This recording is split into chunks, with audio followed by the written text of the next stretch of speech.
All right, ladies and gentlemen, let's welcome former Tampa Bay Buccaneers quarterback and former NFL quarterback, Shaun King. How's it going, buddy?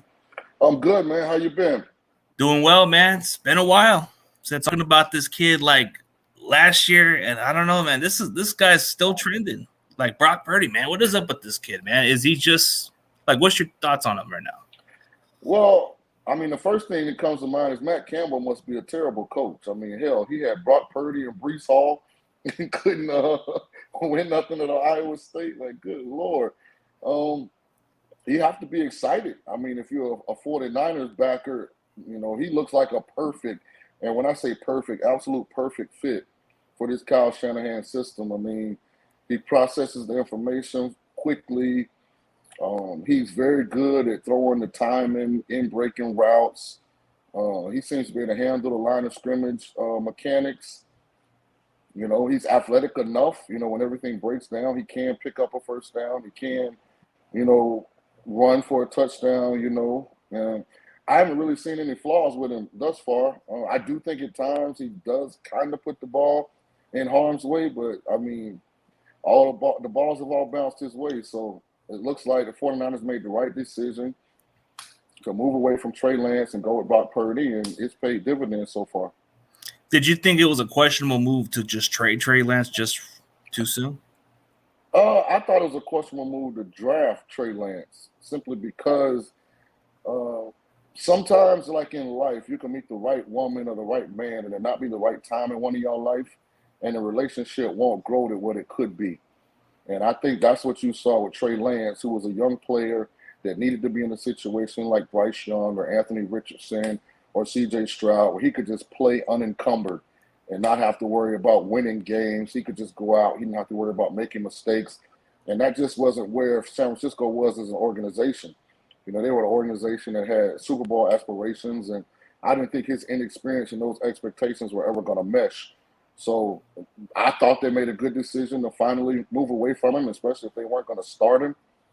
And, hey, they got a heck of a deal going right now because the fact that Brock Purdy's a seventh-round draft pick, he takes up so little of that salary cap, they can afford to get the deal done with Bosa like they did and, pay Debo last year.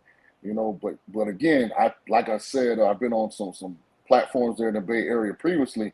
To me, this is win or else year for the 49ers because, you got Brandon Ayuk coming up and you got some other guys that, are about to get paid. And, if Purdy has a good year, let's be honest, Purdy's going to expect, to get some kind of new compensation as well. So, hopefully they can get it done this year where everybody fits under the cap. Yeah, that's the questionable mark. And then what happened was they were able to restructure them contracts too. So they can actually just extend Brandon Ayuk or Hufanga if they wanted to, because that's optional for them because they got like $42 million in cap space right now. It's always optional until the player says it's not. I mean, you got to remember, like Ayuk considers himself, or he wants to be considered as one of the top guys in football. And, Jamar Chase is coming up and Justin Jefferson is coming up. And you always have to keep that in the back of your mind. Like when these guys sign these new deals, it kind of makes some of the existing deals, feel not as satisfying. Perfect example is Chris Jones with the Chiefs.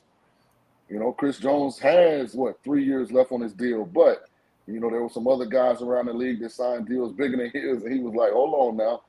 I'm better than those guys. So it'll be fascinating to watch. I'm sure John Lynch has a plan. They've done a great job thus far. I mean, so far they look good, man. I mean, they beat what I think is a pretty solid Pittsburgh team, especially defensively. Obviously the Rams are a lot better than anybody expected or anticipated.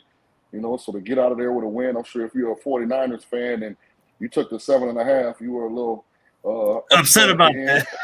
That was petty. That was kind of petty of Sean McVay to kick a field goal. Yeah, if you took the Niners, if you took the Rams, he's your favorite coach in the National Football League right now. So, look, the team looks rock solid. They look like they're ready. Unfortunately, or not unfortunately, but Dallas looks really good too. Now we've seen Dallas look good. But, they look good. They look elite. Yeah. Philly's there. I think the NFC is a little tougher than it was last year, but the 49ers looked the part. Yeah, just from the 2 weeks alone. Who impressed you, the Niners or the Cowboys, bro? Like, you can't go wrong with either choice. I think both of them are have done excellent. It's going to take a special group to put some pressure on this Cowboys defense. I said this offseason, adding Stephon Gilmore was probably one of the biggest offseason free agent acquisitions in the NFL.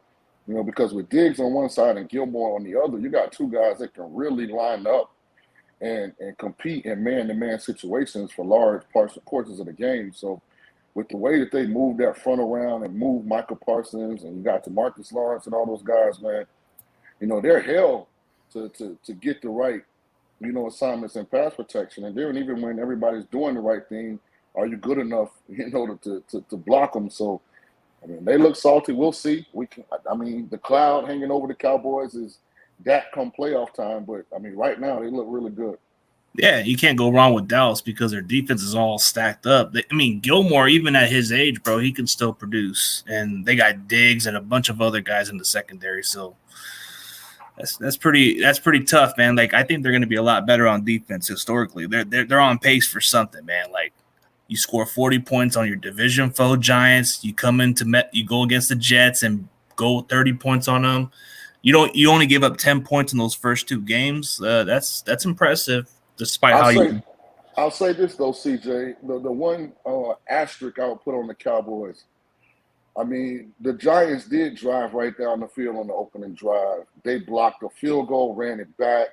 Subsequent next offensive drive for the Giants, perfect pass to Saquon Barkley. He catches it, gets hit as he's catching it. Ball pops up in the air. They intercept it, run it back. So they jumped on them. Then the weather got really bad. Secondly, they beat the Jets without Aaron Rodgers.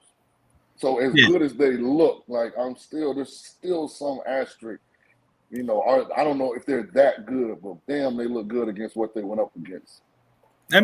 Even though it's the opponent, man, you just have to go by the schedule. Last year we were playing by our schedule, and Dallas is just going by their schedule also. But what's even surprising is, hey, your Tampa Bay Bucks are on a good start with Baker Mayfield, man. How do you feel about it, man? I don't know why it's a surprise. I kept telling people, like, the only difference really between Tampa, the last 2 years and Tampa this year was Brady was gone. That defense still has Levante David and Devin White and Carlton Davis and Vita Vea and Shaq Barrett and all those guys that have been there. And Winfield, that offense still has Mike Evans and Chris Godwin and Tristan Wirfs. And Rashad White, I think, is a really good young back. So, I'm happy that Baker's having success. I'm a guy that pulls for Baker. I want him to kind of reshape the narrative around his career because I think he's good enough to do it. But I don't know why people thought this Bucs team was going to be, like, terrible. Like, they still – if you put the top 22 football cards up – or the Bucs up against a whole lot of other teams in the NFL, the more valuable cards are on the Bucs side. So, don't discount, the amount of elite talent they have there now. It's sustainable. And I'm not talking necessarily you. I'm talking the narrative, like, across all the public platforms, large and small, was kind of like the Bucs weren't going to be very good, and I kind of never bought into that. It just takes a lot of talent. Like, Baker Mayfield he did well in Cleveland and got him their first playoff win. He didn't have so much of a start in Carolina. Like, let's be realistic. Like, what coach did they had over there? They didn't have much of a supporting cast for him. When he went to the Rams, they were pretty much in a season where they had nothing to play for. So maybe Baker Mayfield needed to find his purpose and come back to what he was. And I think in Tampa Bay, he'll probably maybe have one of the best of his career by far. Yeah, and I'm not, going out and get a Baker for MVP ticket just yet. But I was saying if he just plays slightly above average and mistake-free football, Tampa's good enough in all the other spots, I think, to be a playoff caliber team. Yeah, and even with what you just said, you guys still have a good defense, and you still got the weapons, so it's not like you guys are missing a step. It's just everybody's questioning because of Brady. It's the Brady effect. Anytime Brady goes, things change. He's earned that. He's earned that. He went to Tampa. They had only won one Super Bowl in franchise history. He brought him a championship. The story's well well explained to what happened in New England. He left New England, had more success. Bill Belichick seems to be struggling without Brady. So Brady's accolades and they're earned. Yeah, and it's kind of hard to replace somebody successful. I mean, yeah, you go from a great quarterback to a guy who was really good, but not in that same caliber as Brady. But I like what I really like about Baker Mayfield is he's a gutsy thrower. Like he's not afraid of taking deep shots. Yeah, he kind of lives on the edge. I like that. It's the only way to be. Yeah. Hell, if it don't work out, at least you try to do it your way. Oh yeah, absolutely, bro. Like he kind of gives you a little bit of that Brett Favre mentality, bro. That little gunsling mentality. Like he's not afraid.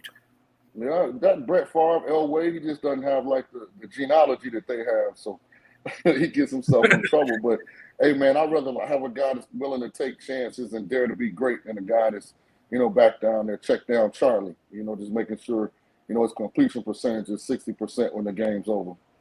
Oh, hey, Shaun, you were telling me you coach, huh? Uh Maybe one day you'll be a coach for us. But you coach huh. right? I coached 4 years in University of South Florida down in Tampa, and then I was the OC over at IMG. So I've done a couple of internships at the NFL level. That's probably the only way you can get me back in coaching is if it was the NFL and it was quarterbacks or offensive coordinator. Otherwise, I like broadcasting. Oh, broadcast is fun. You can't go around with the money, and plus you have your own schedule, so you kind of live it pretty big, bro. Like to be honest with you, man, you went from being what you were in the NFL. Now you're looking like the Suge Knight, man. You're looking like the Suge Knight of the NFL. And if for anybody looking, this is a cigar. This is not, a blunt. No, but let's chime in on this game, the Colorado versus Colorado State, man. This was one of the most watchable games. Like, what do you thought of that, man? There was a lot of this intense game. Well, I love what Deion's doing because it's unconventional. And one of the reasons that I got out of college coaching is because the conventional processes that exist on the coaching side are so outdated that it gets to be frustrating. Like a lot of guys aren't hiring the most qualified guy. They're hiring the guy that they think they can control, or the guy that is the friend of a guy that they think can help them later on down the line. And so I like what Deion's done because he's came in. He didn't allow somebody else's expectations to create their expectations. He didn't allow the conventional time frame to apply to what he was trying to do at Colorado. And that's how most former athletes are. There's a bravado that comes with having kept score your entire life. And I think that's the difference when you get a former professional football player to be your head coach than a guy that's been in coaching his entire life. Not saying that upbringing and lineage can't produce an elite coach, but they aren't used to keeping score. Like nobody talks about, okay, who did this guy like in the recruiting meetings? He didn't like this guy who turned out to be a baller. He brought in this guy who can't play at all, but the recruiting coordinator is his buddy, so he let him do it so that he would have, some check marks on the book at the end of the recruiting season. Nobody talks about like, okay, all the little nuances that go on in sports. Hell, if you want to know what I did 2000 week 3 third quarter, you can go look it up right now. It's nothing I can tell you that would be good, that would allow you not to go look it up. So I think with that upbringing and lineage, you just approach it different. You're not afraid to fail, because the process will have you prepared for the competition, and even in losses, you learn. And I think that's what you're seeing, with Deion. He's a big personality. He's a big brand. And he's done the one thing that every athletic director and president in the country would love to have. He's generating revenue. He's making money for the University of Colorado. And don't let anybody tell you that it's all about morals and graduation rates. At the end of the day, those athletic programs have budgets. And when the football coach can generate money that helps women's basketball be able to, absorb some of their losses, or men's lacrosse, or some of those Olympic sports that don't lose money, but you still have to fund, that interest, that piques the interest of ADs and presidents everywhere. So I said that to say, I don't know what Deion's long-term plan is, but every open Power 5 AD and president will be calling Deion about those openings. Every job, whether it's Michigan State, wherever it is. All those guys are going to be banging on Deion's door. Oh yeah, because he's changing the game in a lot of different ways. I mean, he has momentum. Like with this amount of wins, it would only attract other transfer portals to come over here, or guys that are coming out of high school, or those JUCOs. They want to go. They would want to go for Deion because of the way he's doing it.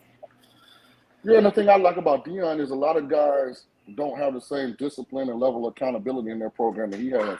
You know how hard it is to bring in 50 new players and have all of them buy into a culture and a way of doing things. And, the thing that was so impressive to me when Colorado and TCU played was the lack of penalties on the Colorado side. I mean, that offense looked like they had been together for years. Like, this is the culmination of 3 years of them being together. Like, that defense, even though from a talent standpoint, they're short in some areas, they still play with a vigor and enthusiasm, a level of effort that, is not normal. So I think those are the things that people overlook about the job that Deion's done, is getting all these different mindsets to buy in a short period of time, and that's what makes this so impressive. It sure does. I mean, whatever, like the way he does it, man, the way he presents himself, and then he's just. I mean, everybody looks at him as a brand, but I think he's more of just a coach, man. He's a speaker. He does things differently that most coaches wouldn't be able to do. He's doing a lot of stuff that you wouldn't be able to do in some other ways. Absolutely, and I think what he's doing with Kamani McLean is like what should be talked about the most. I mean, most coaches would have already placed McLean on the field. And I don't know why McLean's not playing. I'm just saying it speaks to the level of accountability that Deion has in his program, that he can get a 5-star cornerback to come to Colorado, and even on a defense that's not loaded with NFL players, he's not going to play him until he thinks he's ready. And if that means that ultimately Carmani ends up transferring or something, like Deion's mindset is like most former NFL players' mindset. He's okay with that. We got a next man up mentality, But you're going to thank me 3 years from now that I held you accountable from the get-go, because we're creating championship habits. And that's what it takes to win championships is, you have to be consistent in what you're asking of your kids. You have to hold them accountable when they don't meet, said expectations. And that creates the culture you need. And I think that's what Deion's doing. Oh yeah, for sure, man. That's the accountability and the way he plays. I mean, he looks at it as a competitor because he's played the game and he takes accountability for these players. So like if you're not ready for the moment, he doesn't need to play you. And CJ, think about this, man. The Vegas sports books they've been completely wrong on Nebraska, and you don't see that often. You think in week 1 versus TCU, they made TCU a 21-point favorite, and Colorado won outright. In week 2, they made Colorado a 3-point favorite against Nebraska. They won by 30. 30. In week 3, they made Colorado State a 24-point underdog. Colorado had to go to overtime to beat them. The books have been so off every week. I don't know what to think about this game against Oregon. I'm sitting here rewatching Oregon versus Texas Tech now, and I think Oregon will be the most explosive offensive team that they face. But I don't think Oregon is elite defensively, especially in the secondary. Now, not having Travis Hunter, we got to see ultimately what kind of role that plays. But I don't see Oregon as a team that's going to stop that Colorado offense at all. And I see the question that Danielle is asking, so I'll just answer it beforehand. I think it is a test. I think every week is a test. I think whenever they lose, the game following that is going to be a test. So, I mean, this whole season will be full of tests, but they've already overachieved. If you watch Feast in Primetime, which is my show, well, it airs from 3 to 6, Monday through Friday. Listen, I said the best bet pre-flop, that's before the season, was Colorado over 3.5 wins. Now, I thought that was the easiest bet on the board, and if they don't win another game this year, look at here, and that was a hell of a bad beat on my end. Yeah, it sure is. Okay, just a quick one before we end it here. What do you think of USC? Similar to last year, I think they're quarterback by the best quarterback in college football, so he's capable of covering up and masking a whole lot of issues. In a lot of ways, USC reminds me of Alabama last year.